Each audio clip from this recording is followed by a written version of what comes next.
Hey guys, and welcome to my San Diego vlog. I know that this is not your typical vlog. I started vlogging the day that I left, actually the day before I left and the day that I arrived, and then it finished. So today I want to do a bit more of a recap, and I want to make sure that you guys are getting some real takeaways and lessons from this. I want to share with you guys overcoming the obsession and the fear surrounding food whilst you're traveling. I also want to share with you my massive learning curve when it comes to hacking jet lag, which was like my most favorite thing that I totally hacked, did not get it at all, but really want to share how to do it properly. And the third thing is I want to share with you some massive takeaways that I learned whilst I was away, which will definitely help you if you are somebody that has a little bit of fear surrounding taking a leap, or a little bit of anxiety about stepping out of your comfort zone, and what, scared of what might happen and those kind of things. So I can assure you guys, I have not always been, I guess, a confident person, somebody that likes to be in the limelight in any way, shape or form. And that's something that I have learned over the years of just literally just toe dipping outside of my comfort zone. So first things first, why did I go to San Diego? Bit of a mixed reason. Last year there was an event on called Pays to be Brave in San Diego. Now this event was like more kind of like a women's empowerment kind of event that basically was about feeling the fear and doing it anyway. There were some amazing speakers there that spoke about business, branding, like it was very much an entrepreneur kind of event. When that event was on, I was seeing it all over social media and obviously got massive FOMO.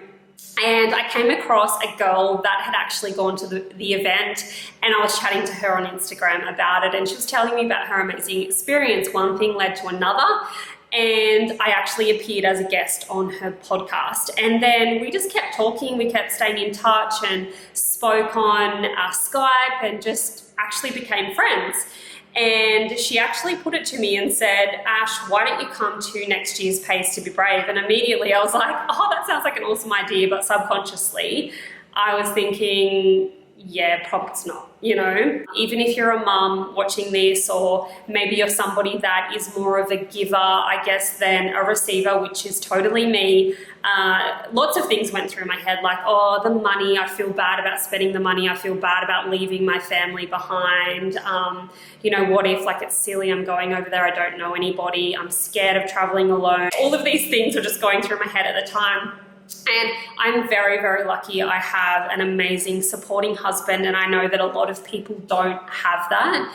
And my husband will always push me to do things like this and to step outside of my comfort zone, because as we all know that nothing actually happens inside of our comfort zone. So after I had this conversation with my husband, I said, Jess has asked me to go to Pays to be Brave, like, sounds good, but I'm probably not going to go. And he asked me why.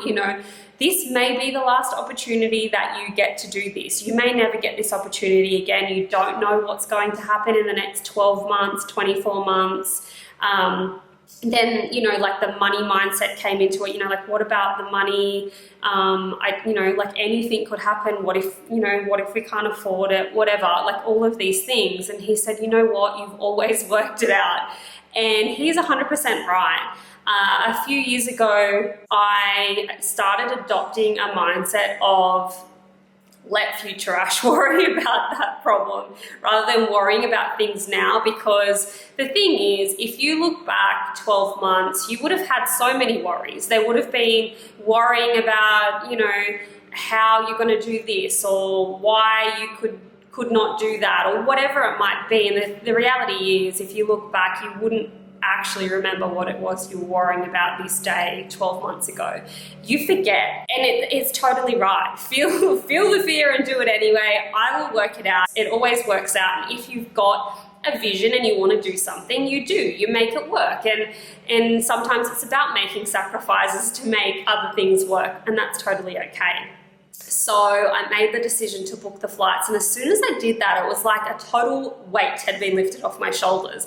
And I was like, this is so exciting. I can't believe I'm going to do this. And I started thinking about all the connections that I would make and all of the networking that I would do and all of these amazing things that I would get to experience that would be a part of a memory for me. So I was super excited all year. And then Jess and I started talking, and it turned out that a lot of the people that I was going to go to Pace to be Brave with were actually just going to go to San Diego, and they were going to meet up and kind of do their own thing rather than going to Pace to be Brave. And I was absolutely okay with that. So we decided to plan our own thing over there and just meet a lot of people in a similar business to us. So that's what we ended up doing. Up until the week before that I flew out, I was so excited. And then something the week before my flight, a lot of this fear and a little bit of anxiety started creeping in again, like how am I going to deal without my family for a week? And I was super scared about international travel on my own. It's a foreign country, anything could happen. And these are the kind of things that were going through my head. But realistically, when I had to think about it, I thought, what is the worst that can happen? And this is something that I always ask myself, and something that I encourage you to ask yourself as well is, what is the worst that can happen? Are you going to die, yes or no? If the answer is no, then it's likely that, you will work it out along the way. And this is something that has really helped me over the last few years, is actually thinking about the end outcome and thinking about what could actually happen and what's the best case scenario. If the best case scenario is, you get to connect and meet a whole heap of people and have your eyes open to a whole nother world of opportunities that you didn't have before, then it's highly likely that it is more than worth actually doing. So I made that decision to be upbeat about it. On the day that I left, I had tears in my eyes, and yes, I was super nervous, and yes, I did freaking miss my family. But whilst I was there, I got to meet so many amazing women. I got to see a completely other side to people that you don't often get to see on social media. I got to hang out and meet Sohee Lee in person. She is a huge inspiration to me and more of a mentor to me in my journey, my own fitness journey, my own health journey, but also in the lessons that I've learned to then serve my clients as well. So that was something that I got to do. I got to train with her and pick her brain, which was amazing, which has then led to other opportunities of, she's coming to Sydney in December. I have the opportunity to go out for dinner with her and spend 2 full days with her in Sydney, which is phenomenal experience. I also got to see how other people do things. My eyes were definitely open to a fake world of Instagram, which was quite refreshing in some sense. It was a really good opportunity for me to reflect on what I provide for you guys and how much I actually care about you guys, and see that there is a whole other world that I guess was a little bit blind to. So those were some of the things, but something else was that how powerful connection is, and how powerful just simply meeting and having conversations with people. And in the past, if I saw somebody that maybe I aspired to be like, or really wanted to have a conversation with, I probably would have held back and not had that conversation. But instead, I was having conversations and I was asking questions, and just that in itself is such a huge takeaway. It's something that we tend not to do in Australia. I found that Americans are very extrovert people. They're very loud. They talk a lot. And I found how amazing that is, and how far you can get by just simply having conversations and being well connected with people. I'm not sure if you guys know the power of the people that surround you. So, you know, the old saying is you are the average of the 5 people that you spend the most time with. I have always believed that, and I have been through it myself. So I have been surrounded by people that can be quite negative and people that don't strive to be any better in life. And I have also been surrounded by a circle of people that, you know, have achieved much more than I have achieved.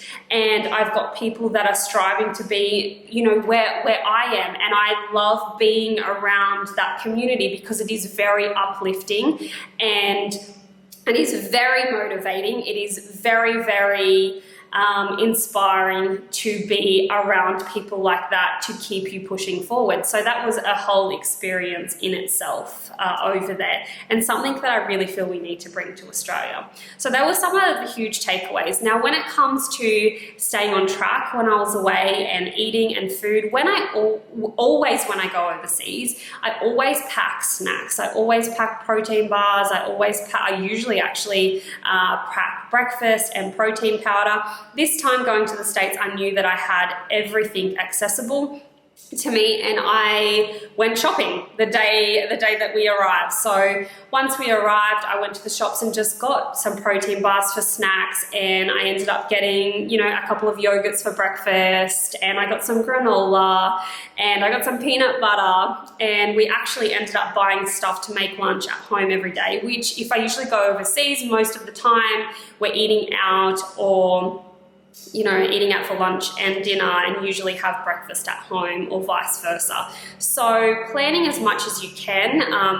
I find that having protein powder and protein bars is enough to kind of keep you satiated in between your meals, so that you're not going to go out and have a massive meal and then, you know, drink a million drinks, which I did have drinks whilst I was there. I found that because we were on the go so much that, you know, we may have skipped a meal here or there or eaten lunch super late some days, and that's completely fine. It's really important not to stress over the food. I did make the effort to track, even when tracking becomes super, super hard. Sometimes it's really challenging, you don't know what's on your plate. Tracking something is better than tracking nothing and helps you really see where you're at. There was a couple of days that I may have been under of my food, but there was a couple of days that I was over, and just being absolutely okay with that. You know, I teach my clients that getting your numbers 110% spot on every single time is unrealistic. It's an unrealistic expectation that I shouldn't expect from you, particularly if you're away. You know, not everybody is perfect, and there's a thing called life happening over here. You know, we have to find that balance between being able to achieve our goals and also having that balance of life, which I think that they personally and what my clients have discovered is by being okay with that and meshing them both together, that's where you start to overcome, you know, obsessions with food and overcome a poor relationship with food and being okay with the food that you eat. You know, so many times we see people placing labels on food. You know, there was a period of time where it was all about clean eating, and it doesn't have to be like that. I have a very healthy lifestyle. I do eat very healthy, but then there are times where I do want to have a burger and a pizza, and I do want to have a few glasses of wine or some mojitos or whatever it might be, and that's okay. You know, I like a chocolate, I like an ice cream. These are things that I enjoy, but for the most part of the day, I do enjoy a healthy, balanced variety of foods. So that's the same principles that I apply whilst I'm over there. Now, because I don't restrict myself, because if I want to have a burger, I will make it work in my fitness pal, I don't feel the need to then go and binge whilst I'm away. And this is a lot of the stuff that I teach my clients, is that when you can all of a sudden turn something from I can't have that to I don't want that or I do want that, things start to shift in your brain. And that's where it's really important to realize that you can have what you want. There is a way if you track your food.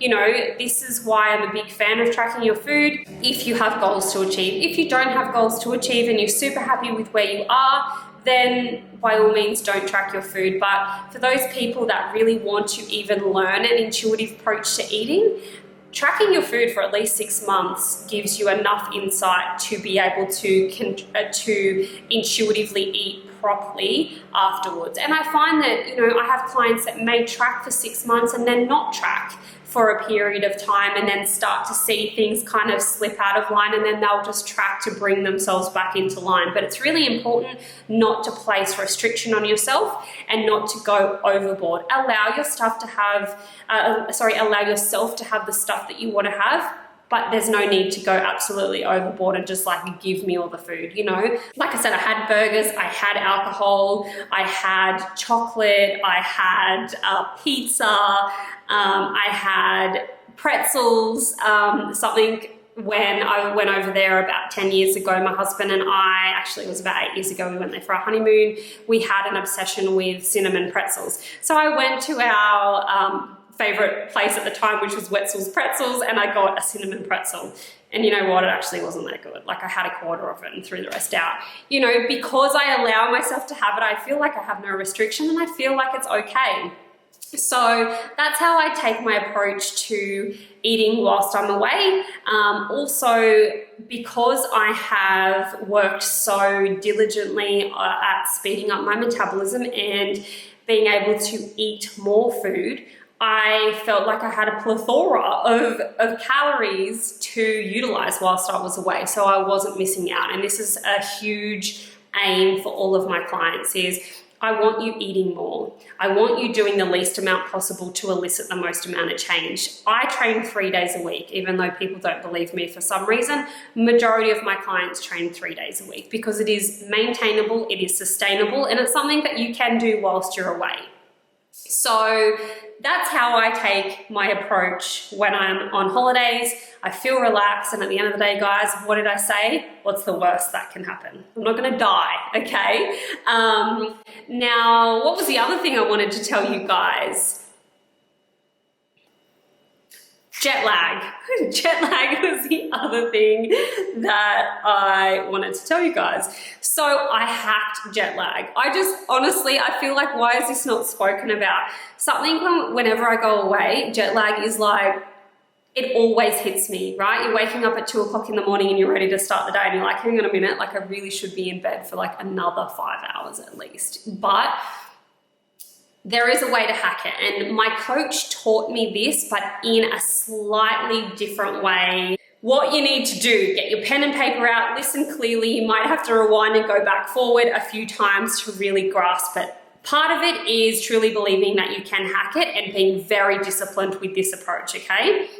So, the night before you go away, you're kind of preparing yourself, okay? So you're thinking, tomorrow I'm getting on a plane to go to a completely different time zone.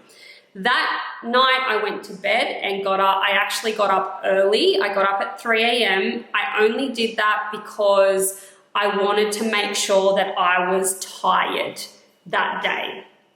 Because 3 a.m. is 10 o'clock in the morning LA time. Okay, now the very first meal that you have of the day should be a meal corresponding to your destination's time zone. So I'll give you an example. I got up at 3 because I wanted to be tired. The first meal I had was at 5 a.m., which was lunchtime in LA. That meal that I had at 5 a.m., I made sure was lunch, okay? So usually I get up, I actually usually eat breakfast at 5 a.m. anyway. I usually have yogurt and whatever else, strawberries and stuff. I made sure that I had lunch. So I had chicken, I had vegetables, I had rice, and my day started then and there on their time zone, okay? So that was the first thing I did. Then I usually have a coffee, but I'm telling my brain that it's lunchtime, right? I wanted to get on their time zone already. So it was lunchtime. I usually have a coffee. I ended up having a decaf coffee because I usually wouldn't drink coffee after lunchtime. Then when I got on the plane, it was actually 10 o'clock in the morning, which was starting to be the afternoon in the States. When I got on the plane, it was at 12 o'clock, which worked out perfectly. They fed us, and that was 7 p.m.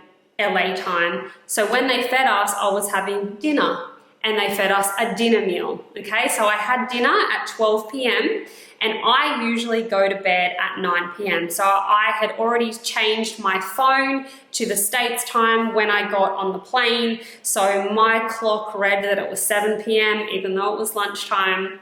I was having dinner, and then when it clicked over to 9 p.m. LA time, which was actually 2 p.m. our time, I put an eye mask on, and I made a commitment to myself then and there that that eye mask was not coming off for 7 hours, which is how long I would generally sleep for. So I was telling my body that I was going to bed.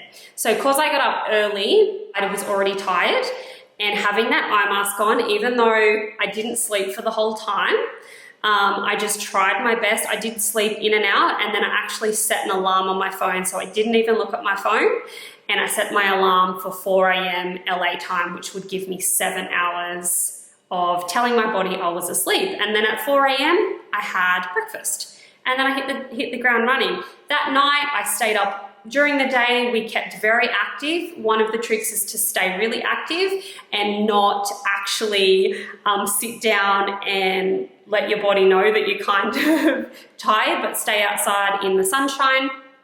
And then that night I went to bed at 9 o'clock, and then I've slept through the night and woke up the next day, and it was perfect. I did exactly the same thing on the way home.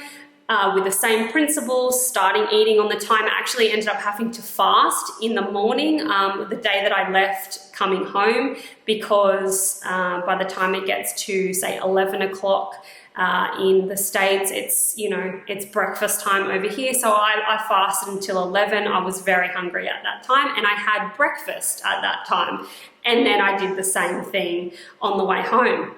So guys, that's my little jet lag hack. It worked both ways. It has to be done vigilantly. You have to, I guess, believe it's going to work, and just not give in to your want to pick up your phone or watch a movie, particularly if you're not tired, is committing to putting that mask on for your bedtime and then eating on the time zones. And that's literally all you have to do. So guys, I hope you enjoyed. I spoke about my big takeaways. I spoke about my jet lag hack, and also how I stay on track and overcome that obsessional fear around food. If you have any questions, pop them in the comments below. Please give my video a little thumbs up. I was going to say a little like. It's not Instagram or Facebook at. And I'll see you in the next video.